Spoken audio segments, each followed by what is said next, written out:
Hey buddies, welcome to the next Higher Cog lecture. Today we're going to talk about language, and I want to kick it off with two maybe unanswerable questions for you. The first is a barking dog using language? Let's say you talk to your dog answers you by going, Is that language? Your dog runs out into the backyard and barks at the back of the fence. Is that language? Another dog barks back. Is that language? They bark back and forth. An even thornier question. If we teach an ape or a chimp to sign, that is to use sign language, are they using language? You might say, yes, the word language is in there. How could they not be? I'm going to give you some... First, we'll work to define language, and we will work out all the crucial questions to answer along the way to the answer to these complicated and probably still debatable definitions. But again, we need some grounding in definition to be able to do that. So let's get there. So for this video, you'll be able to break words into correct sets of phonemes and morphemes. We'll talk about the building blocks of language. We'll track the development of speech, so we'll look at language throughout the lifespan from babbling to sentences. And then I'll spend a lot of time working on the connection between language and thought. Particularly, I will give you the hypothesis that language is the scaffolding for thought. It is the thing thoughts are built on. Without language, we wouldn't be able to think. So let's do that. Let's get into it. Start with a definition of language. See if you can build it yourself. I advise you to start with the smallest part of what language is to you, then sort of zoom out slowly. What's the small part? What's the larger part? And then what is that used for? So usually in psych textbooks and official places like that, they talk about the fact that in any language there are sounds or signs that make up words. So there's a basic building block of some kind. And those words are then combined in a certain way to communicate meaning. So the building blocks become larger blocks that are built into an actual structure. You have sounds that become words when added together, which become sentences with meaning when added together. And then the last critical feature, or second to last, of language is that it is used to connect people to one another. So language is not language necessarily if somebody is sort of talking to themselves, arguably, based on this definition. You could probably go a little further than that and say that, well, anytime a person is talking to themselves, they're practicing for talking to someone else, and what they're saying is only based in things they know from others, so it's always kind of a conversation. I'll let you think about that.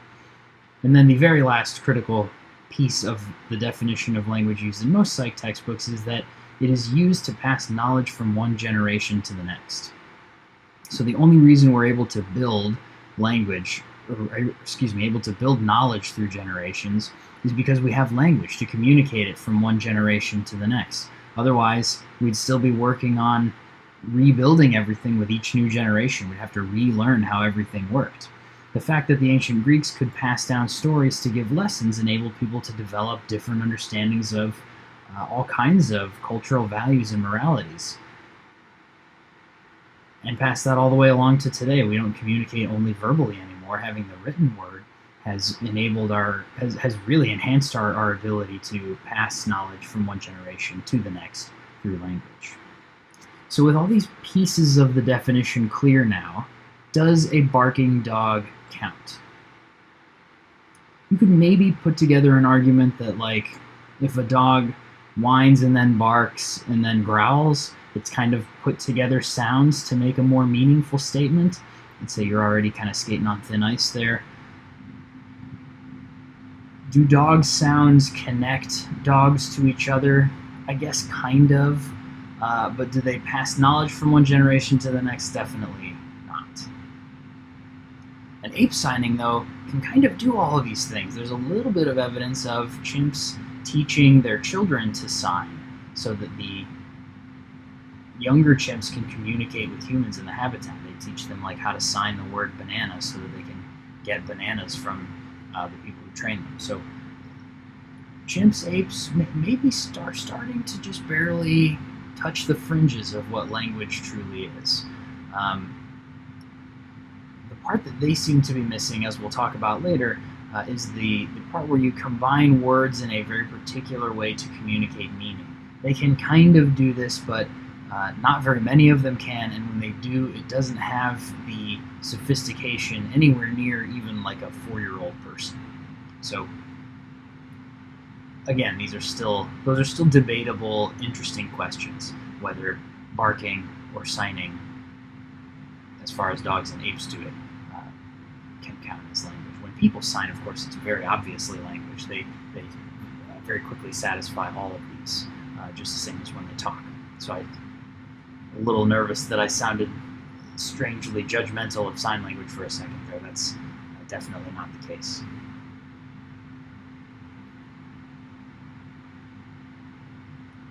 In spoken language, there are a couple of terms to know for how we describe the building blocks. So we talked about how there are building blocks. You have the smaller pieces, the medium pieces, and then the full-on sentences. So we have the very smallest sound units are called phonemes. Most individual letters kind of make up their own phoneme, and then there's a couple others like ch, and sh, things like that. Most morphemes then are a morpheme is the smallest meaningful unit, heading our way upward. I'll give you an example of just what that means in a second. And then the next step up from there is grammar, and those are the rules that help us put morphemes together to aid clear communication from one person to the next. So some phonemes are split out here. It gives you a couple interesting things, like the two G's together still make a G sound, so that's going to be the same phoneme as if you had a single G, and it's of course going to be a single phoneme. They're not split. Mood is a nice one here because the two O's together is a unique phoneme, and they're combined into a single one.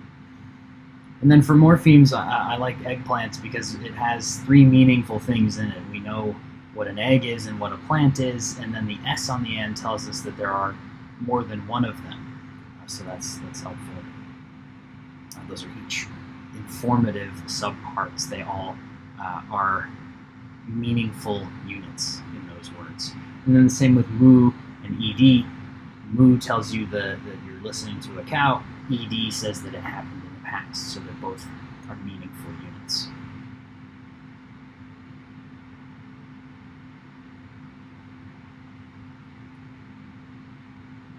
One of the really cool things we know about language and psychology is that the way and the rate at which babies absorb language is really amazing and remarkable. They in fact seem to learn in a statistical manner. So what they do is they assess how often words appear, and they start to figure out which words they need to know or which words are used where by how frequently those words are used and how frequently they appear in certain parts of sentences. It's almost as if they're tiny calculators figuring out exactly where words are supposed to go. There's data showing that infant brains can figure out the breaks between words at a really, really early age, and they use that same kind of mathematical, statistical prowess to analyze which syllables most often go together. So they start to learn the typical sounds of their language, whatever it is, very, very early on. They can figure out what words typically sound like within the first couple of years. Certainly within the first few months, I should say. 7-month-olds start to learn simple sentence structures and understand them. And then the general progression looks something like this. You usually see babbling start to just kind of present itself around 4 months. That's when babies start to move from just sort of general yells into things that are more approximated to the speech around them. And then those babbling sounds really start to sound like the language used in their house around 10 months. A great example of this is my niece, somewhere between 4 and 10 months, toward the later end of that, started to She picked up a sound from around the house, and it was ooh, because her parents, my brother and sister-in-law, both very often just will go ooh, ooh. They like when something shows up, they go ooh, or when you walk in, they go ooh, I had something to tell you. So she learned ooh really, really early on. And then once they get to about 12 months, they typically get to the one-word stage, and so this is where they'll start producing maybe more complicated words. You, in fact, might hear words a little earlier than this. The babbling household language example here is mama. Sometimes babies will say mama before they quite realize what it means, and then they'll figure out what it means that it is the lady in front of them in a month or so after that, usually. And then at about 2 years old, they start to move from one-word speech into two-word speech, usually. Things like commands and yeses and nos and that kind of stuff. And then from the age of 2 on, the development from that two-word sentence situation into really complicated sentences is just so fast. If you've ever known a 2-year-old, you've probably seen them just pick up sentences and words and start putting things together. Just like a sponge. It's really amazing to watch. Coupled with how easy it is for babies to learn to speak is the fact that we've seen through exemplars and some intentional data collection that absorbing language gets harder as you get older. So we know, for one thing, when people try to learn a second language after about 7 years old, they don't really ever achieve the proficiency of the people who started to learn a language before they were 7 years old. They usually have their accent from their original language through the rest of their life in the second language, and they typically don't learn the grammar rules as well, no matter what, over the course of the rest of their life. There's also some stories of deaf people who are born to non-signing parents. They typically have a lot of trouble acquiring language through signing if they begin learning after age 9. Now, we only know that from cases of things like abuse, sadly enough, but it does seem to be the case that somewhere around 7, 8, or 9 there's a kind of, not a literal cutoff point, but a place at which, a time at which our brain is developed enough that it has surpassed its possible window in which it could learn language at all, let alone a second one. And part of the reason for this is that we see children's brains start to engage in pruning. So what this means is that the brain starts to kind of trim away the parts of language that child appears not to need. So if you've ever been in so when I'll explain it this way, when I took Spanish in middle school, there were a bunch of kids in my class that couldn't roll their R's, and I never quite understood why or how, but that's probably a result of pruning. They never needed that sound when they were babies. The sound was never around them, and so their brain pruned away their ability to make that sound. Similar example, in Japanese, the distinction between the L and R sounds we have in English isn't really as important, and so that starts to get pruned away from Japanese babies' skill set around 10 months old.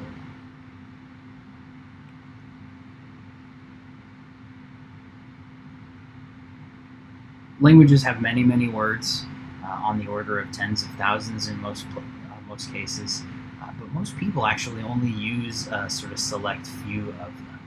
Most of the people in this who are taking this class in a university setting probably know something like 60,000 words, but even those folks and all the rest of us use the same 150-ish words about half the time.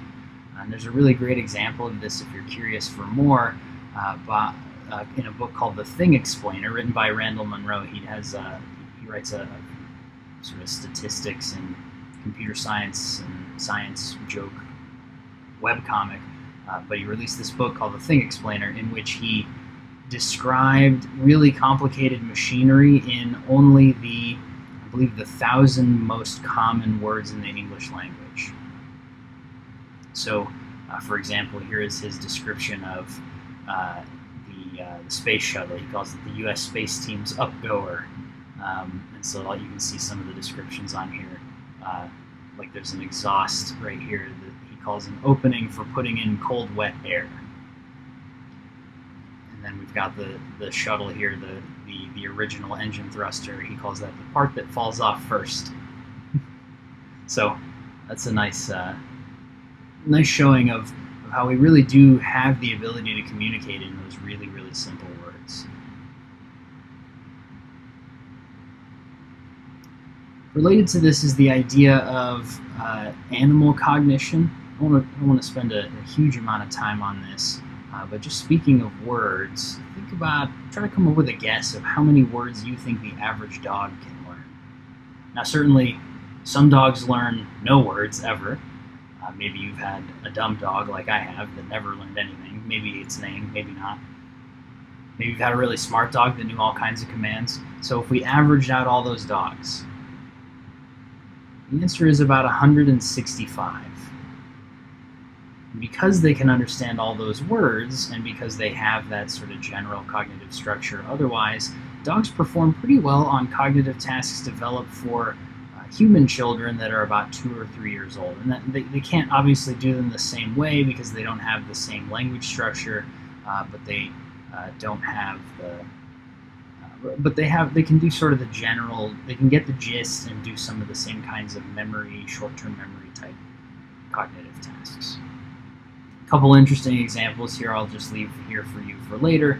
A short example of dog cognition, a longer video, and of course there's a website made of a pun, dognition.com. Yes. One of the smarter sets of birds out there turns out to be birds of the Corvidae family. Most of our experience with those is probably going to be crows. A lot of the research is done with crows, but ravens, jays, and magpies all fit into the Corvidae family as well. They're so smart that some crows can perform tasks that human children can't perform until they're about 7 years old. And some researchers believe that scrub jays, again of the Corvidae family, have a thing called theory of mind, which means that they realize that other birds also have perspectives and minds and thus can think. And the reason that researchers believe this is that the thing a scrub jay does is it walks around and scratches out a little hole and then buries a nut in the hole, or some other little piece of food. And if another bird watches the scrub jay bury its nuts, it will return and move those to a new spot twice as often as it would have if it hadn't been watched when it was burying the nuts. So it knows that that other bird is going to come and steal my food out of the ground. So they come back and they get it before they think that the other bird will have a chance to. So a really interesting perspective there, that there seems to be quite a lot of knowledge going out in the animal kingdom, even if they maybe necessarily can't absorb language in the same way. The animals that do seem to absorb some language from us are apes and chimps, which we've intentionally trained to learn sign language. People actually tried to teach chimps how to speak before this, but that was before we realized that they don't really have the structure, they don't have the muscle structure in their mouths to speak the same way we do. And so they've since been teaching them sign language, and most apes and chimps talk more or less like 2-year-old human children. They don't really bother with structure of sentences. They don't ever really learn grammar. They'll say sentences that are really repetitive and that kind of don't hang together unless you just look at the individual words. So a chimp will say a sentence like, "Give me orange, eat, orange me, orange, eat," which you get what he's trying to say, but it's not very good sentence structure. And that makes researchers think that the chimp might not really fully understand what it's trying to say. Because even a 2-year-old kid would know the difference between me eat orange and orange eat me. If you said orange eat me to a 2-year-old child, they would laugh at you. If you said it to a chimp, they would say, "Yeah, here's an orange." So there's a pretty big difference there that happens really, really early on in human language understanding that chimps just never can seem to overcome. So spend some time with these questions if you like at this point. You've kind of got all the background necessary to decide whether you think apes could learn language, or dogs can. Where would you put the cutoff there? What does an ape need to do to convince you that it's absorbed the idea of language? Is syntax really important? Is it so important that you'd say apes cannot learn language? What do you think about the feature of the definition that is that you have to pass knowledge through generations using language? Do you believe then that a chimp teaching its child to sign banana or orange is meaningful in that way? Does it make it so that they achieve the definition of language? Going even further from this, what's it like in the mind of an ape or a dog or a scrub jay? We base our day-to-day thought and our inner monologue and our metacognition, our awareness of our thinking, on language. So because so much of that is built upon language and thinking things through in a sentence-style format, it makes it really hard for us to imagine what a dog's mind might be like. You look at your dog, you go, what are you thinking over there? What are they thinking? I don't know. They're not thinking in words. They're not thinking really in barks either, because they don't use language that way. They don't use their verbal language that way. Leave that for you to figure out. Now, the other interesting and important thing for us to learn about language in Gen Psych is that language and thought have this really complicated back and forth relationship. So the common example you've probably heard before that shows this concept is snow in Alaska. It's kind of apocryphal, it turns out. It's not really true that there are a million words for snow in first of all, more than one language is spoken in Alaska. So the general sort of weird take here is that I believe in the traditional Inuit language there are 10 words for snow or a dozen words for snow, and that's not really true. It turns out we have a couple words for snow in English: snow, sleet, ice, rain, all that kind of stuff, and they have all those words as well. But what the difference mainly is that language in that area of the world allows for more modification of their descriptions of snow. So people who speak Nunavik, for example, do have a huge number of ways to describe sea ice, but a lot of that is based on modifiers, based on words they add before the word for sea ice. But anyway, that kind of describes, even though the example is not perfectly hooked to the story that we all hear, it does describe this back and forth relationship between language and thought, because language is developed to describe thought and thus enables a certain kind of thought. You need the vocabulary to explain what you're thinking or feeling or seeing. That's why it's easier to describe a visual percept than it is an olfactory or a taste percept, because we have the vocabulary to explain what we're thinking, what we're experiencing. And so over time, over generations, languages develop the vocabulary according to what people needed to express. And so in Alaska and in northern Canada and in lots of other areas that get snow and deal with sea ice and use sea ice as a building material, you need to know the difference between many kinds of sea ice or snow. And so those conversations need to be much more nuanced. You need to have the language to be able to communicate that. And so they've developed it in a way that you don't necessarily need, particularly if you live in Texas. It's either snow or it's not. It's frozen or it's not. It's ice or it isn't. It's on the road or it isn't. That's really all we need to know. And so we don't really have those complicated words. We don't think about it. Another nice example is dealing with eating. So there is a company in New Jersey called Sensory Spectrum. They specialize in odors that are experienced by consumers. So a company will hire them, like a food company or a scent development company, will hire them to analyze scents for them before they release some new food item or some new perfume or what have you. And the owners of this company have developed really complicated vocabularies for describing food, And so I'll give you a quick example. So let's first start with our own language surrounding this. How do you tell the difference between a mayo you like and a mayo you don't? Maybe you got a really spicy take, like this mayo is good, this other mayo is awful, and here's why. Do you ever think about why? Is one eggier? Is one lighter? Hard to come up with those words on the spot, right? And part of the reason for that is that we don't think about it all that often.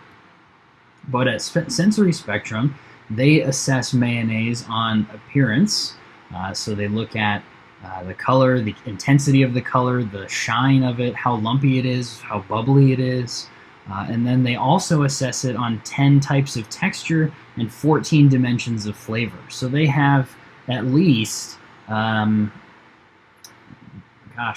1, 2, 3, 4, 5, 6 kinds of appearance. So that's at least 30 different descriptors for any one mayonnaise. I had like 2 that I just came up with: how light it is and how eggy it is. I guess I could have come up with color if I thought a little harder. But if you had 30 words to describe anything you ate, would that change your experience in eating the thing? Absolutely. You've seen the difference. We've actually looked a little bit at the difference between describing wine for a novice and describing wine for a professional sommelier. There's plenty of sitcoms where they take a sip of wine and they go, it's wine, or ooh, this is old grape juice. And then you saw the sommelier video in which he describes all kinds of different flavors and smells and describes where it's from and even accurately guesses what wine it is. So that process, absolutely, that process of having the vocabulary to describe something absolutely changes the way you experience it. And the main way it does is that if you were to compare one mayo to another, you might sort of identify a slight difference between the two. But if someone who worked at Sensory Spectrum and analyzed mayo as part of their job tasted 2 different mayonnaises, they would see them as wildly different in a way that you and I couldn't even fathom.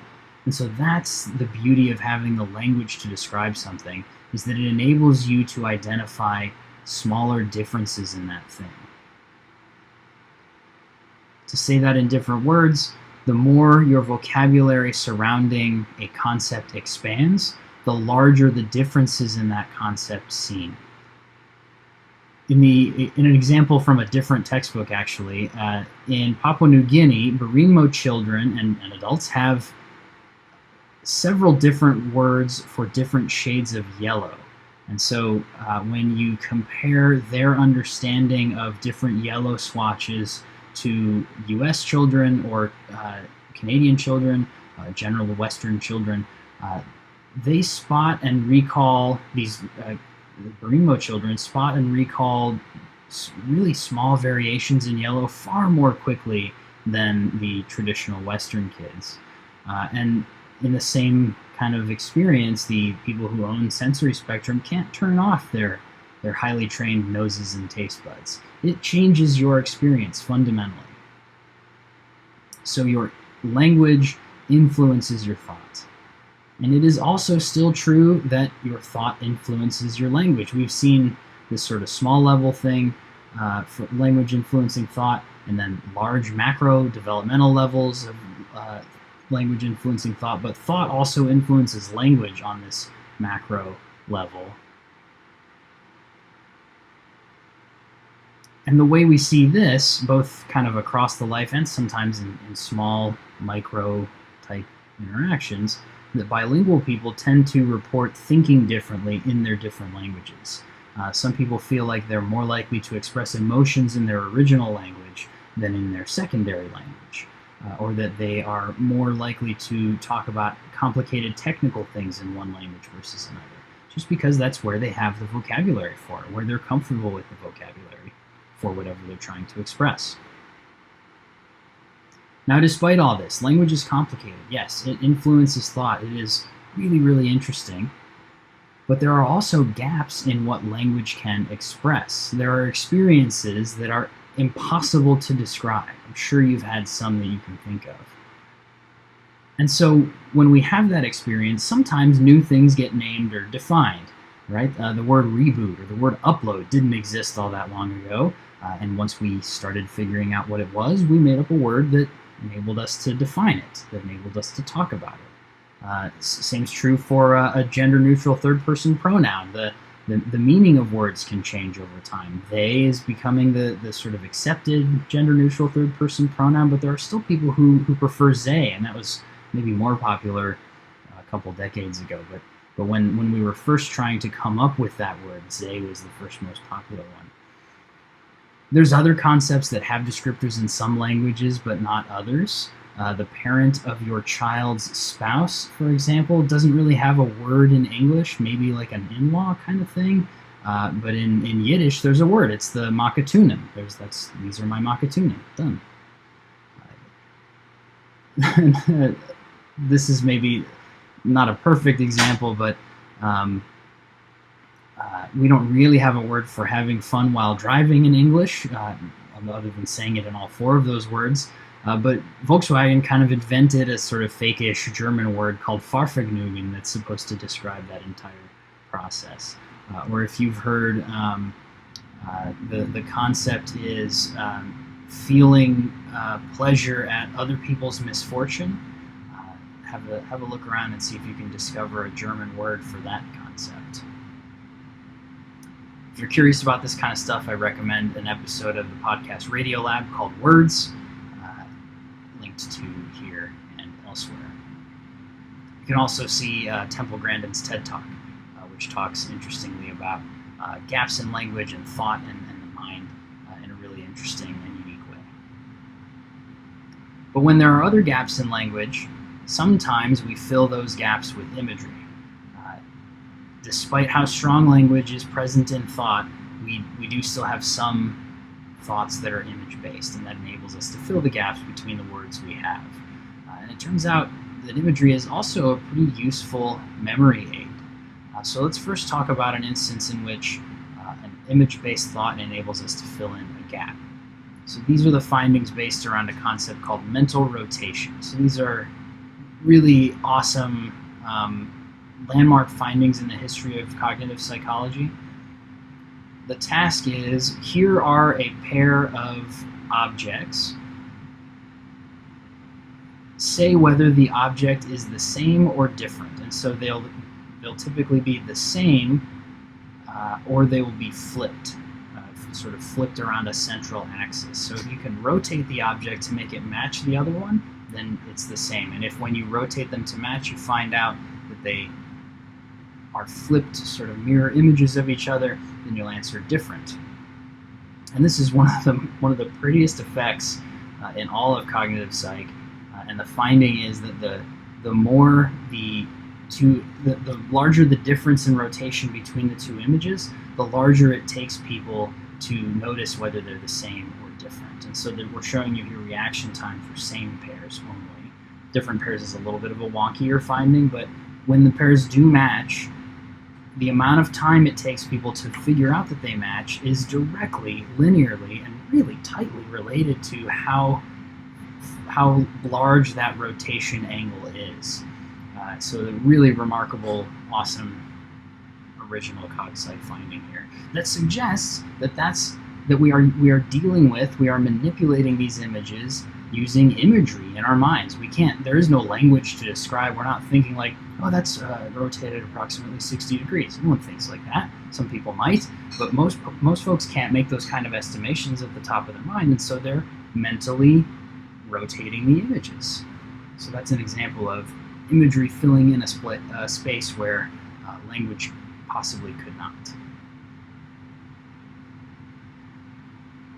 Here's another slide just to describe that figure in a little bit extra detail, in case my description didn't quite hit you. Another instance of a place where imagery fills in where language cannot in our minds is the concept of cognitive maps. Researchers here, Holly Taylor and Barbara Tversky, have done a ton of work on this, basically showing, among a huge number of other things, that subjects who studied a map made fewer errors in recreating the map than people who read a description of the map. And so we see that imagery, in fact, can be a better cognitive tool than language if the task demands it to be so.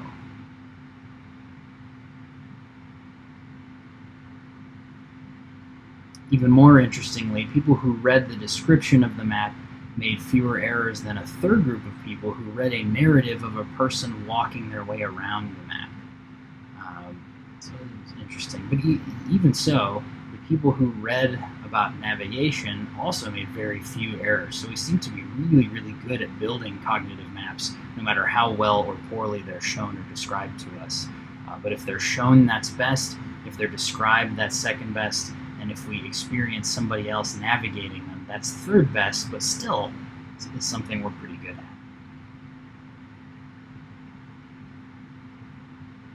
There's also really interesting findings dealing with imagery in sports, particularly with sort of imagining a future action. So there's some studies showing that 6 weeks of training in mental imagery, kind of picturing yourself serving in tennis, improved tennis serve accuracy over a control group. So sort of having sessions every day where a tennis player thought about and imagined themselves serving helped them serve better. There's evidence showing that golfers shoot better scores after weeks of imagery training, and so it's interesting. It seems sort of possible. There's some issues in methodology with these two studies I'm showing you. Mostly the issue is sample size. The golf study only has 3 people in it. But I think these are interesting and kind of compelling ideas that imagery could, particularly like where the body is concerned or where the space around us is concerned, be a better communicator than language. So we come to the end with the idea that reading, talking, describing things is most definitely a very powerful way to communicate. Our thoughts are language-based and they influence each other in that language enables meta-thought, and the dexterity of language can influence the dexterity of thought and vice versa. But it is not the only way we think. Sometimes images still enable us to think a little bit better and more clearly about what's around us. Hope you enjoyed this lecture. This is one of my favorites. See you next time.